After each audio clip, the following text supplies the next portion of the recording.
आप सभी को षटतिला एकादशी व्रत की हार्दिक शुभकामनाएं। आज हम श्रवण करेंगे षटतिला एकादशी व्रत कथा और आरती। इससे पहले यदि आपने अमृत गगन चैनल को सब्सक्राइब नहीं किया है तो व्रत और कथा से जुड़ी महत्वपूर्ण जानकारियां समय पर प्राप्त करने के लिए जरूर सब्सक्राइब करें। षटतिला एकादशी की व्रत कथा के अनुसार प्राचीन काल में एक ब्राह्मणी रहती थी। वह सदैव व्रत और पूजन करती थी। यद्यपि वह अत्यंत धर्मपरायण थी, लेकिन कभी भी पूजन में दान नहीं करती थी।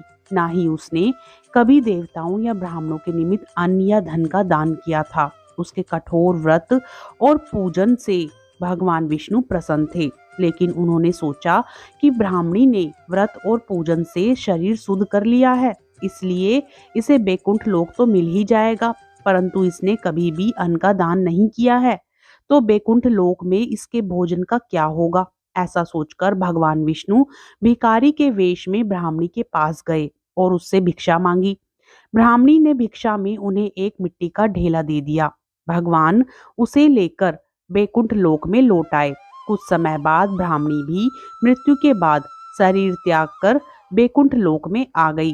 मिट्टी का दान करने के कारण बैकुंठ लोक में महल मिला, लेकिन उसके घर में अन्न आदि कुछ नहीं था। यह सब देखकर वह भगवान विष्णु से बोली कि मैंने जीवन भर आपका व्रत और पूजन किया है, लेकिन मेरे घर में कुछ भी नहीं है। भगवान ने उसकी समस्या सुनकर कहा कि तुम बैकुंठ लोक की देवियों से मिलकर षटतिला एकादशी व्रत और दान का महात्म सुनो, उसका पालन करो। तुम्हारी सारी भूल गलतियां माफ होंगी और सारी मनोकामनाएं पूरी होंगी। ब्राह्मणी ने देवियों से षटतिला एकादशी का महात्म सुना और इस बार व्रत करने के साथ तिल का दान किया। मान्यता है कि षटतिला एकादशी के दिन व्यक्ति जितने तिल का दान करता है, उतने हजार वर्ष तक बैकुंठ लोक में सुख प्राप्त करता है।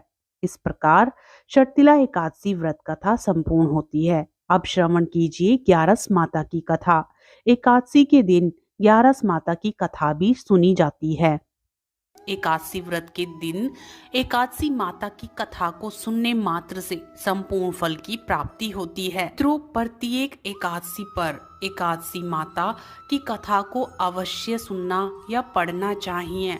एकादशी माता को ग्यारस माता के नाम से भी जाना जाता है, क्योंकि एकादशी प्रत्येक 11वें दिन पड़ती है, इसलिए इसे ग्यारस माता भी कहा जाता है। आइए ग्यारस माता की कथा को श्रवण करते हैं। मित्रों, एकादशी माता भगवान विष्णु में समाहित 16 कलाओं में से एक 11वीं कला है। यह देवी कन्या के रूप में जानी जाती है और उन्हीं का नाम एकादशी है। असल में सच्चाई यही है कि किसी भी एकादशी तिथि के असल स्वामी भगवान विष्णु ना होकर एक देवी हैं। यह देवी एकादशी माता जानी जाती हैं। वहीं भगवान विष्णु के आज्ञा चक्र में निवास करते हुए यही देवी सृष्टि का संचालन भी करती हैं और तिथियों का निर्धारण भी करती हैं।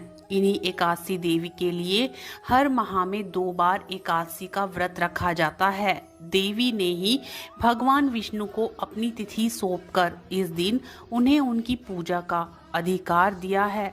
देवी एकादशी की उत्पत्ति की कथा भी बहुत रोचक है।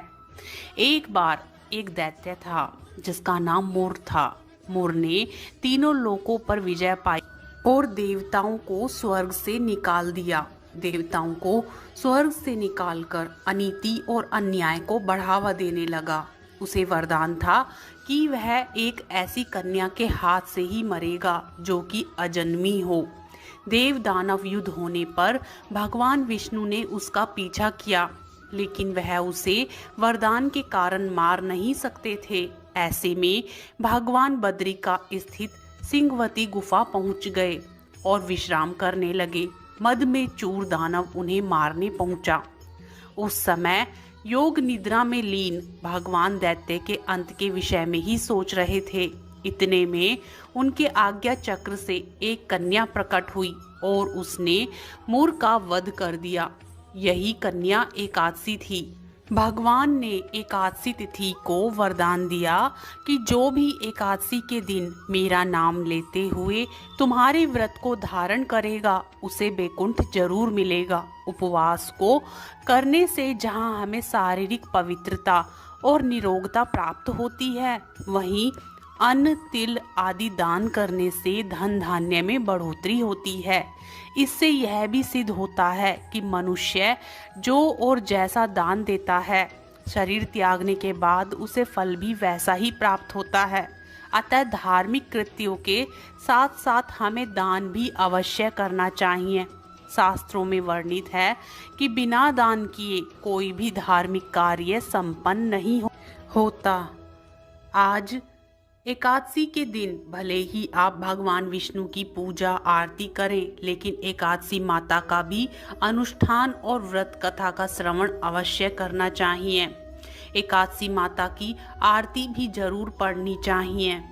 बोलिए एकादशी माता की जय, विष्णु भगवान की जय। मित्रों, कथा पसंद आए तो वीडियो को लाइक करें, चैनल को सब्सक्राइब करें और कमेंट में जय श्री हरि विष्णु और जय एकादशी माता अवश्य लिखें। ओम जय एकादशी माता, मैया जय एकादशी माता, विष्णु पूजा व्रत को धारण कर शक्ति मुक्ति पाता। ओम जय एकादशी माता, तेरे नाम गिनाऊं देवी भक्ति प्रदान करनी, गण गौरव की देनी माता शास्त्रों में वर्णी। ओम जय एकादशी माता, मार्गशीर्ष के कृष्ण पक्ष की उत्पन्ना, विश्व तारिणी जनमी, मैया विश्व तारिणी जनमी, शुक्ल पक्ष में हुई मोक्षदा मुक्ति दाता बने आई। ओम जय एकादशी माता, पौष के कृष्ण पक्ष की सफला नामक है, शुक्ल पक्ष में होए पुत्रदा, आनंद अधिक रहे मैया। ओम जय एकादशी माता, नाम षष्टिला माघ मास में कृष्ण पक्ष आवे, मैया कृष्ण पक्ष आवे, शुक्ल पक्ष में जया कहावे, विजय सदा पावे। ओम जय एकादशी माता, विजया फागुन कृष्ण पक्ष में शुक्ला आम्ल की माता, मैया शुक्ला आम्ल की माता, पाप मोचनी कृष्ण पक्ष में चैत्र महाबली की। ओम जय एकादशी माता, चैत्र शुक्ल में नाम कामदा धन देने वाली, मैया धन देने वाली, नाम बरोथनी कृष्ण पक्ष में वैशाख महावाली। ओम जय एकादशी माता, शुक्ल पक्ष में होए मोहिनी अपराजेष्ठ कृष्ण पक्षी, मैया अपराजेष्ठ कृष्ण पक्षी, नाम निर्जला सब सुख करनी, शुक्ल पक्ष में रखी।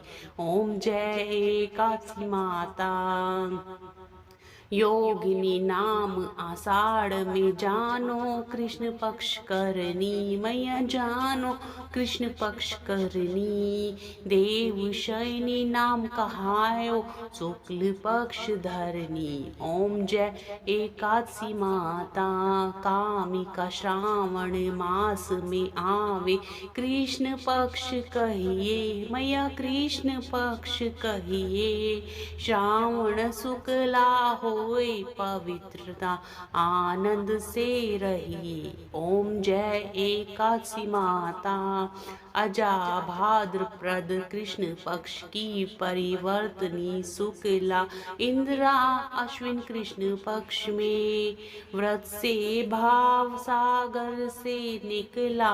ओम जय एकादशी माता, पापान कुशा है शुक्ल पक्ष में आप हरण हारी, मैया हरण हारी, रमा मास्क कार्तिक में आवे सुखदाई। दुखदायक भारी।